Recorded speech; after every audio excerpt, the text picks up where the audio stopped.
We have Keen here, Choy Li Fut fighter, and a really cool dude. So welcome. Thank you. It's good to And be you're here. half Asian, right? Yeah, that's from Hong Wow. Kong Oh, cool.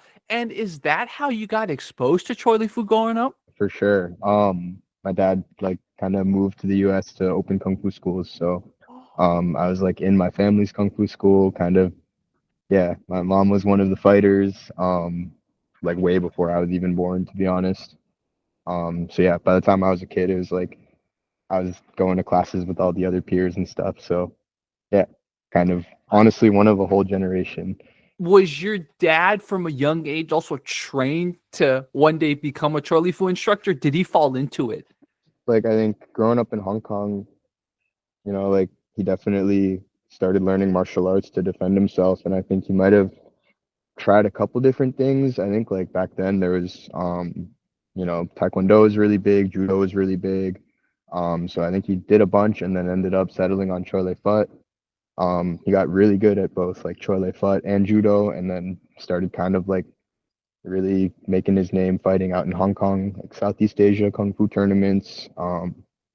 Yeah, so he ended up moving to the US like I think in his 20s, like ended up being kind of one of the younger Sifus in the Bay Area, really like running events and tournaments and stuff. What was growing up like for you? Was it like you kind of didn't want to train, but your parents forced you to, or were you very happily going to class? I think it was like back and forth. Like I definitely loved it, but then when there was moments that my friends got promoted before me to different belts, I was like, oh, I hate this. Why am I here? And then we ended up moving up to Seattle when I was like 8. So kind of like yeah, more of like a woods ski mountain life there. And then that's when the kind of like at home training started. Took a couple of years off when I was a kid since we didn't really have a kung fu school up there. Like we had some friends to train with. And then ended up actually through my soccer team, one of the like parents recognized the logo and asked my mom to start a class. So I started helping her teach this group up in Seattle area. And then we kind of just, yeah, slowly reconnected. Would always go down to SF in the summers, like train, eventually teach. What was Troy Lee food training like? Slash, did the training evolve as you kept training?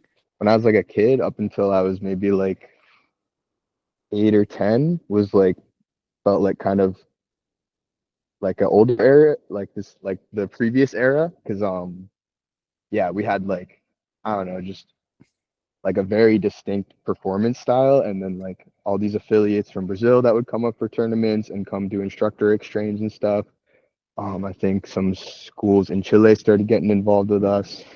And then I think back in like 2008, my dad reconnected with his Sigong, who kind of like helped, who like was ended up working with him, and we like kind of changed slash like reformed some of the ways we did our techniques and our moves. Like one example being like a Sao Choi and Iji stance became a little bit different.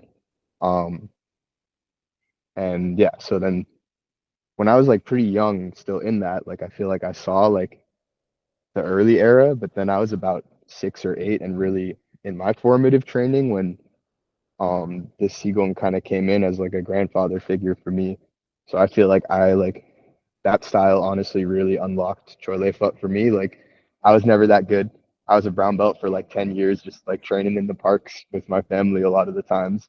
Um, but once I really like learned kind of what I consider to be like the old way and like the more like the version from like the 30s, like China in the 30s, I consider that to be like, I think that's like what really unlocked me and like, especially the way with EG stance, instead of like turning our full leg, we kind of like dropped the knee in and it became like, just felt like, yeah, between that and then starting to spar and train more like Sanda kickboxing stuff, that kind of really unlocked my Kung Fu. So I don't think it was until I was like a teenager that I really felt like I, was decent at Choi Li Fut.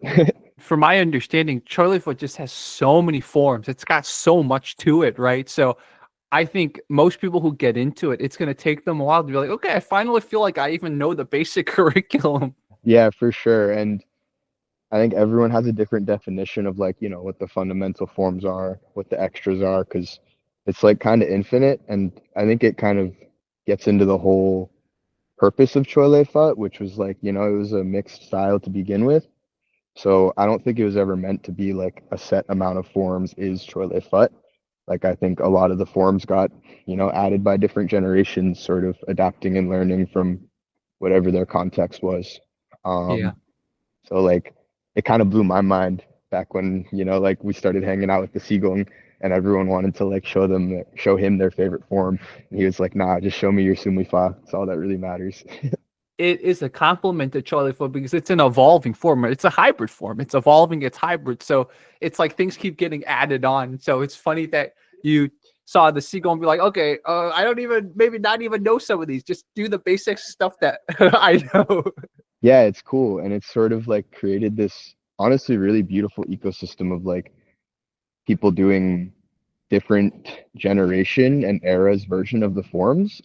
And it's like this balance of like historical preservation while also training to fight. And like we've all grown up in the like MMA and UFC era. It's so much more like visibility for Muay Thai and stuff. So like everyone's also adapting to those, learning from that stuff, whether they're training or competing in those rule sets. So, like we'll see what future forms get added, honestly. Could be kind of cool. When did you first start competing? As a kid, like I mean very early on, I was doing tournaments with like competing in forms and like kid sparring. Like I definitely got some memories of just being like 5 and fighting like karate kids and having a bunch of like old masters yelling in Cantonese at me. Um, I think that was like the first time I went up to Seattle to compete. Because my dad's brother, like Kung Fu brother from Hong Kong, sort of ended up in Seattle with his schools.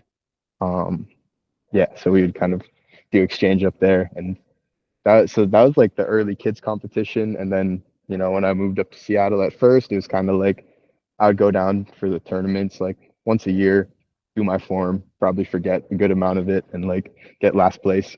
Um, and then yeah, really in high school, I started doing Muay Thai. Like I've been playing soccer. I kind of realized I wasn't going anywhere with it in college and stuff.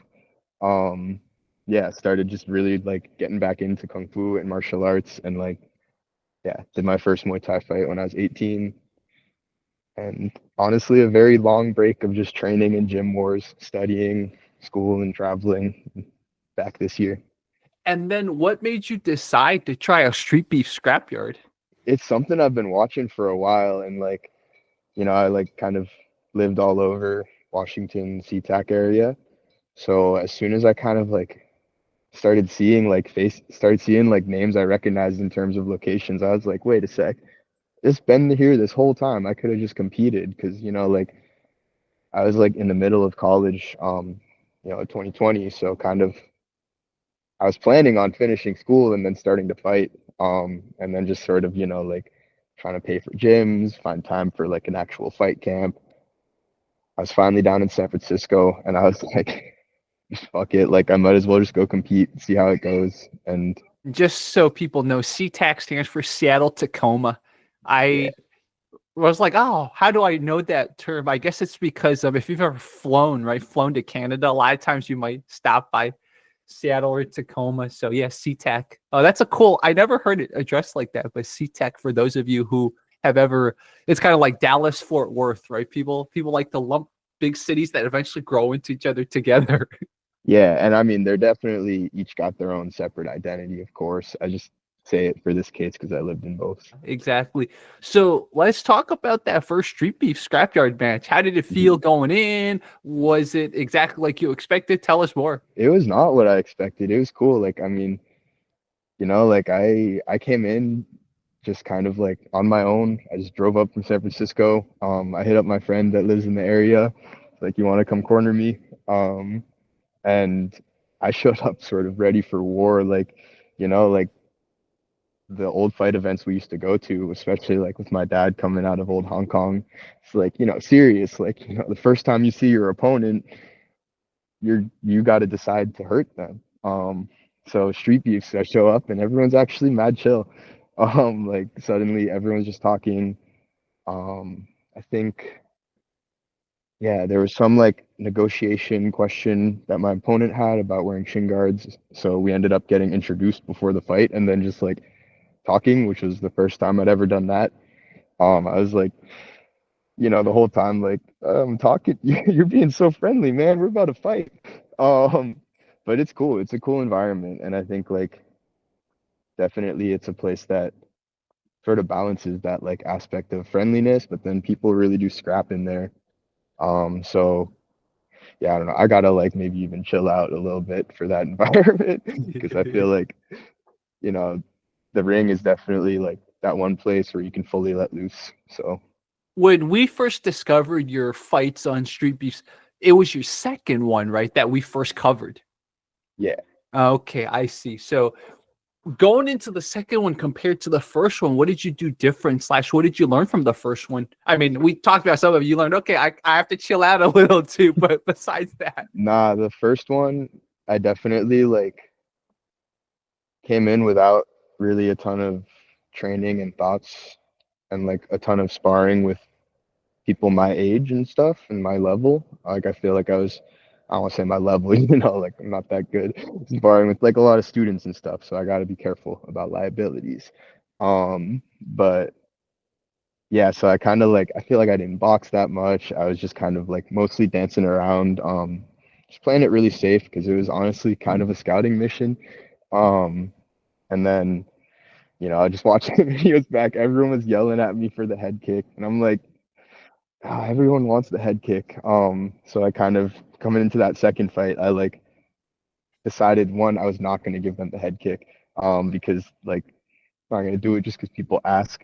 But I just wanted to be more aggressive and like sort of show that aspect of my style because I know that like especially representing Choy Li Fut, there's got to show a bit more of that, and the commentators sort of like instantly recognized the Plum Blossom logo, which was cool. Um, yeah, so I just really wanted to be more aggressive, and like that second fight, my goal was to just walk forward the entire time, see what happens. and what is your goal now for your martial arts training? You want to keep fighting and Street Beefs? You want to fight for other leagues too? Tell me more. I kind of want to like I would love to do more street beast fights, do other leagues. I'm kind of the reason I'm back fighting is because I feel like I'm finally kind of ready to just compete in any rule set. Like there's this group in Seattle in the parks that fights in armor with swords and wood swords, and I like went and sparred with them a couple days. Wow. So I just kind of like enjoy martial arts for like the lifestyle and want to try everything.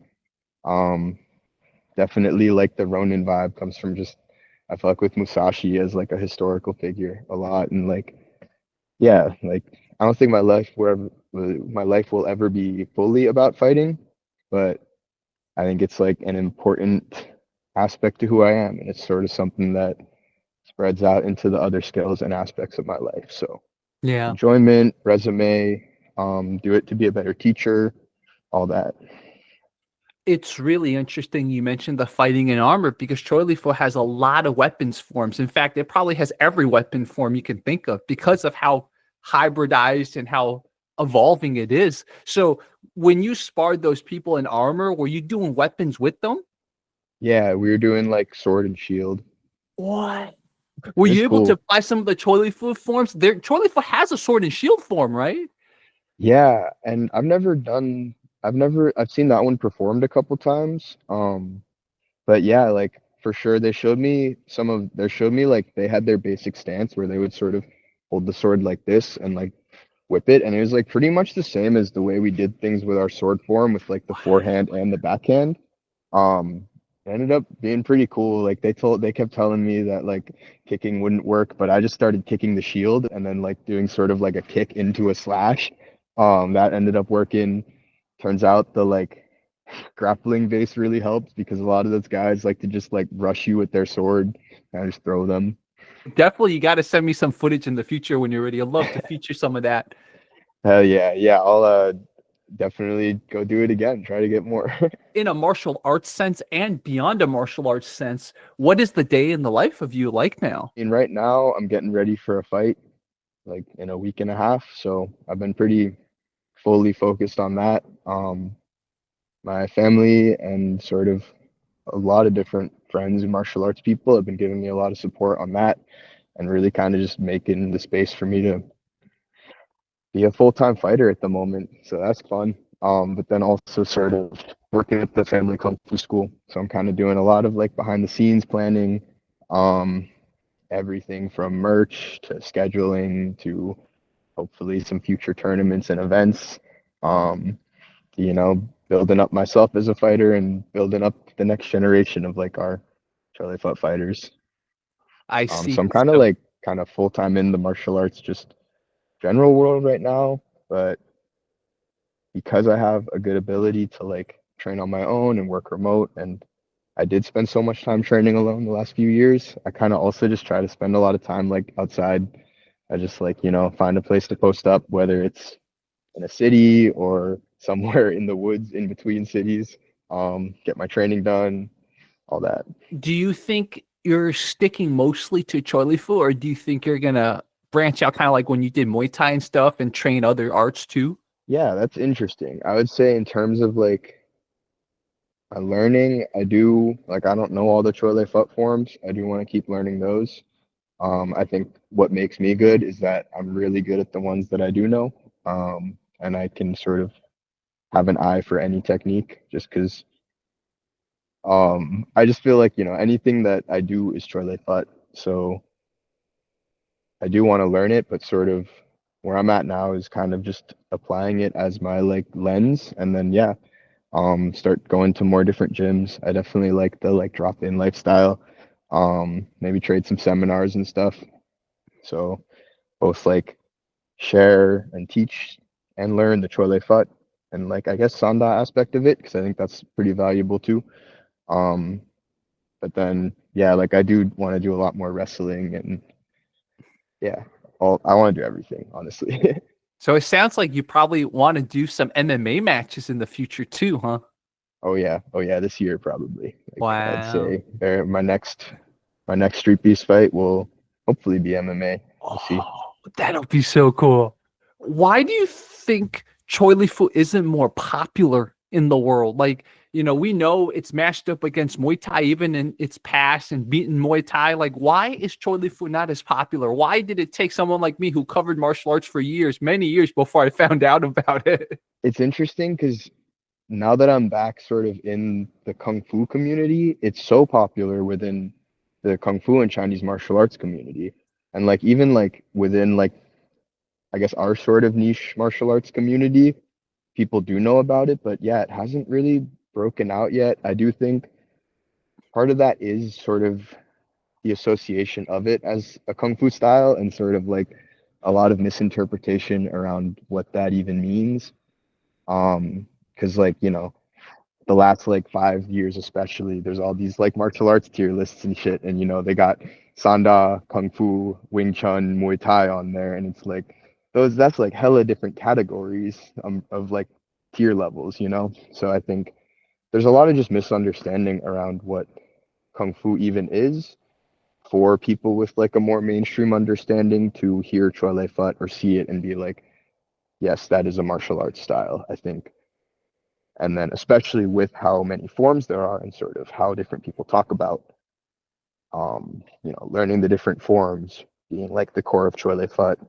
I think a lot of people forget that it's a fighting style. And like you can when it comes down to it, like they say that the original Hung Sing Goon was teaching people a couple moves and then having them fight. Like, you learn a Sao Choi and a Bujong and you start fighting. That's Choy Li Fut. So I think once more people, and I think a lot of people in like our generation that grew up with MMA are kind of being a little, not just more open minded, but kind of like, forced to just accept that, maybe it's not worth spending 20 years learning all the forms before we actually step in the ring with someone. Um, I think stuff like that, people are definitely gonna start coming out. But yeah, honestly, like I really think it's just this misinterpretation and monolith thing of what Kung Fu even is. I think that's a big aspect of it. And also like, the classic traditional martial arts problems. Like I think, yeah, capitalism to language barriers. The name Choi Li Fu, right? It's like, okay, you have to understand, okay, why is it called Choi Li Fu and stuff like that. So yeah, like that in itself, like for example, in Mandarin, Cai Li Fu, right? So like it's one of those martial arts where even the Cantonese versus Mandarin pronunciations are very different. So like even that in itself will affect its appeal, right? For example, Hmm. like Wing Chun versus Yong Chun, like they kind of sound a little bit similar, but like Choy Li Fut versus Cai Li Fut, and I'm not even pronouncing it correctly in Cantonese. So it's just like there's so many things that can affect the branding or the initial perception. From what I've seen with like things like Wing Chun and Hung Gar, like or like Hong Kong, is they're a little. I know there's differences, but seemingly more unified in just how they look.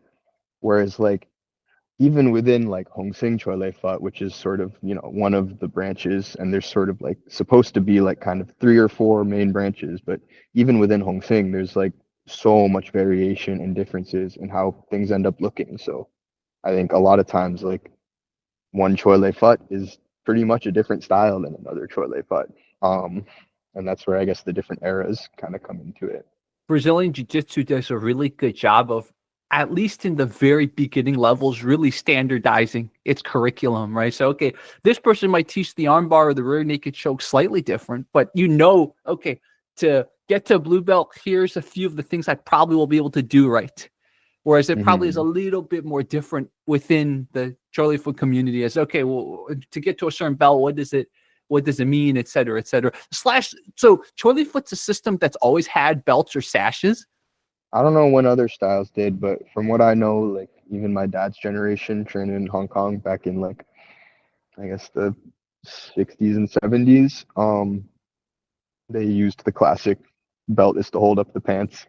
He still got like his old pants without the drawstring, but definitely like I think within, the context of sort of running a business, the belts ended up being like a lot easier a way to kind of mark people's levels and stuff. I think Yeah. back when it was more familial and neighborhood, didn't matter so much. Did you ever have to use your training in school and stuff like that? Let's say on the playground or like, when someone's messing with you? Like probably a couple times when I was a kid, just in like, football games and soccer games, and like not I never like played football. I like, recess football, and then in soccer games, I definitely became like my team's enforcer in terms of just being able to run into people, even though I was small. Like I definitely like stood there and checked a couple kicks for my friends when I was a kid.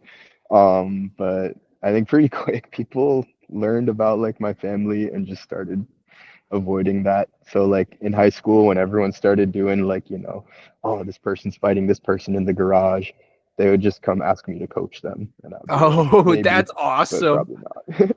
Dude, that is awesome. You went beyond that and like actually constructively help people if they wanted to do it. That's so fun. It's fighting without fighting, I Yeah, guess. fighting with that. Um, yeah, definitely like I mean from a young age, especially because my parents were both, working as teachers and event promoters in the industry, like I understood from the time I was like 6 years old that if I got in a fight, it could have like financial impact on my family. So definitely like, there's honestly some times I wish I fought, but I've become a pretty good mediator too. And now that you have different promotions and venues, you could, right? Just save it all for there. Just save some of the Yeah. frustrations in life for there. Yeah, no, exactly. And like, like both my parents were like amateur fighters too and trained fighters. So it's like, you know, leave it like save it for the gym or the competition. Other than that, it's not really worth it. And I'm lucky enough to have like never really been threatened in that way, whether it's from where I live or from how I move. Have you done research on your next opponent? Yeah, well, because we're fighting in 2 weeks now, or less than 2 weeks, so definitely like seen some footage. I try to kind of leave that mostly to my coaches. Um, I'm working with more of a team than I'm really used to working with right now, which is pretty cool. I feel like coming to this fight, I'm gonna be like more than myself. Like it's everyone who's put this into me because this is definitely the biggest event that I've ever done. Like so, my first time actually knowing who I'm fighting, like definitely been studying up, and we'll see how it goes. Wow. And this is going to be in the SeaTac area too? No, actually, it's in Chile, in Santiago, Chile. That makes sense. That's why you sent me that. I finally put two and two together now. I got it. That's why you sent me that in Instagram. Yeah, so also my first international fight. Wow. Yeah. Well, just be careful, right? Because if you're going there, they might try to like bend the rules to try to favor the home team. So just like be on guard. Yeah, no, definitely. It's like it's a lot scarier than fighting in like home territory. But my family has been super supportive and they're coming down. So, and like we Wow. got sort of our Kung Fu family down here too. So I trust my people. Oh, that's good. Yeah, I am very excited to see the footage. I'm excited to see the result. Hell yeah, same. And I definitely in the future I want to invite you down to Florida too. So Florida, there are going to be Sanda matches with my friend Xavier. He's putting on a promotion. So maybe in October or maybe December or something like that. Potentially. I'll connect you with him in the future and we'll Yeah, see if yeah. you can come down as a Choy Li Fut representative. That'd be so cool because there is a local gym. There is a local Choy Li Fut gym there, but I don't know if Hmm. any of them are going to step up to try a Sanda match in the promotion. We need someone like Keen to get them to like step it up a little. Hell yeah, that's what I'm here for. Like I'm Yeah. just trying to push everyone else to be better, honestly. Yeah. So that sounds dope. Maybe bring a Yeah. team out there too. And right now, so you mostly coach in person, right? Do you do any online coaching or anything like that? I mean, like I'll talk to people online if they message me. Hmm. I don't really have any online courses or anything. I'm kind of, yeah, mostly putting my work into the Kung Fu school. How do we find your Kung Fu school? Do they have a website? Yeah, it's tatwong.com. Be Uh, simple. okay, So yeah, that's very Tatwong easy Kung to Fu remember. Academy. Hmm. Kung Fu Academy. I'm just gonna look it up right now. Oh yeah, there it is. Oh, okay. It's in San Francisco. Yep. Yeah, Bam. main sort of original school in San Francisco. Moved locations a bunch of times. And then kind of Wow. yeah. Dude, that's really exciting. Cool. Yeah, so I will make sure to have this linked. Very cool. Well, dude, let's interview you more. And like I told you via Instagram and stuff, whenever I have in need of an expert on Choy Li Fu or something, like if I feature a Choy Li Fu video, I'll bring you on to give your thoughts and stuff like that if you're down. So, Oh, I would love that. Yeah. mhm. I would love that, honestly. I feel like that would be cool. Yeah. I definitely have spent a lot of time just watching different fighters, Choy Li Fut performances, kind of different grandmasters in my ear, being like, "Oh, this guy's good, this guy's bad." So I'm excited to share some of that knowledge. Yeah, especially the beauty of how you grew up is that you grew up in a family like that. So like you will know a lot of the cultural components too. And that's what I need from a guest voice. It's like not just the person who fights with it, which you do, but also like someone who understands the breadth of it, which Twilly Foot's very known for. Yeah, I would love to share. Cool, perfect. Yeah, so we'll have you back and keep sending me footage. And dude, I'm so excited for your event in Chile. Will it be live stream or will we have the footage later? We'll have it later, but they are, I believe, setting up a live stream. Oh, So the Instagram is like Kimchi 2025. They'll probably be announcing it on there pretty soon now. okay, cool. And I'm sure Um, once we get some kind of announcement, I'll hear from you. So yeah, hell yeah. And just like also, since you're kind of gassing me up, like this is cool for me too. Like I don't know if I started watching, I don't know if your channel popped up during like the Shu Xiaodong era or before that, but definitely like, like in the kung fu industry, my dad was like, I think the first one who told me about Shu Xiaodong, and then I was sort of like watching it from both sides of the conflict. that's so interesting how your dad kind of found out about it, which would make sense since he's probably more connected to the East Asian side of things. Yeah. Was he initially pretty angry at Shushado, or is he mixed about it? Yeah, I mean, he spends a lot of time in like Hong Kong and Busan area, so I would say like yeah, he wanted me to fight him at first, and I was like, I'm 19 and 150 pounds,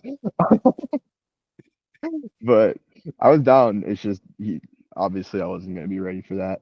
But yeah, no, I think as it sort of went on and turned into what it did, I think a lot of us realized that there was this sort of important kind of conflict between different fighting styles and non-fighting styles within traditional martial arts and kung fu Yeah. specifically. Yeah.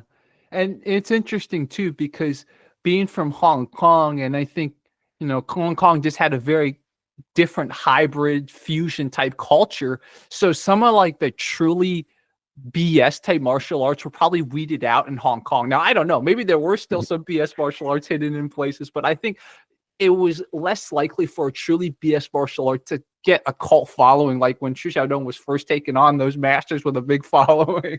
Yeah, I can't speak on it as much for like sort of modern era Hong Kong and China. I know like back in his era, he's that's like the walled city era, so they were definitely brawling. Um, and then I think I've heard from some people that are like maybe Sifus in their 40s that kind of the 80s came with a lot of regulations in Hong Kong. And then my kind of experience was that the 2000s was a lot of sort of like reconnection between Hong Kong fight scene and then the like modern China Sanda scene. Um, and like, cause we brought in a Sanda coach to our San Francisco school in maybe like 2002 or three. And he was from China. So like, I'd say like, yeah, maybe in the modern era, like the Hong Kong styles, because there was that fighting precedent, became like kind of a middle ground between Sanda and then the traditional like people that weren't competing. Whereas like maybe in other places, those communities weren't interacting as much. Whereas like for me, it felt like very much, we always had one foot in traditional and forms and then another foot in Sanda and kickboxing competition before Sanda was really big. And then that seems to be why Choy Li Fut was always regarded as a very formidable style. I mean, the quote always attributed to Bruce Lee, whether he really said it or not, right? It represented what people thought about Choy Li Fut. Like, I don't think I've ever seen a Choy Li Fut person who didn't spar. Now, Mm, for a Choy Li Fut person, it's more like how much do they spar, right? Whereas some other styles, it's like, oh, do we even spar inside the show? So yeah, I think it's so funny because the word "for," right? It's not foot, but like it's like you could make a pun. You guys always have 2 foot, a foot in both sides. It's like it is true. Like okay. the name Choy Li Fut, if you really think about it, it's actually very appropriate. Even though of course it's a different character, but you guys do have Hmm. a foot on both sides. Yeah. Yeah. I mean, you could even go with like, all the moves are Sao Choi, Gua Choi, that's the punch. And then we got one side on the punch, the other side on laying down and meditating. Yeah, Oh, yeah, that's yeah, hilarious. Yeah. I exactly. mean, yeah, definitely like, oh, I thought of something when you were talking about Troy Li Fut people sparring, but oh yeah, the Bruce Lee shit. Like I've definitely heard some stories from different Troy Li Fut people in SF about, him used to like watch outside their window during class and sort of copy the moves and stuff like that. I believe Like that. I don't know, a couple people got those stories, but yeah. Yeah, I believe that because he was a very much about mixing his martial arts, right? And if he believed and thought highly of Choy Li Fut, he would incorporate some of it into his own art. So yeah, I believe that. Definitely, oh my God, some cool stories that we could talk about for sure. Yeah, definitely. Yeah, so let's end it here. And then in the future, when I have specific topics, I'll bring you on as like a guest voice or expert, etc. So we'll have a lot Oh more of yeah. these. Oh yeah, and if I ever feel like there's someone that I know that's could better speak on that, maybe I'll direct you to them. Yeah, thank you. I appreciate that. Yeah, anytime. Anyone that wants to proactively reach out to me to interview, or if I have a question and I need to get a voice from them, both ways too. So yeah, totally down. Where Awesome. Well, everyone watching, leave your comments and leave your questions for Keen, and he'll be back. He'll answer some of them, and we'll definitely talk to him in the future after Chile and after all that. yeah, thank you for having me.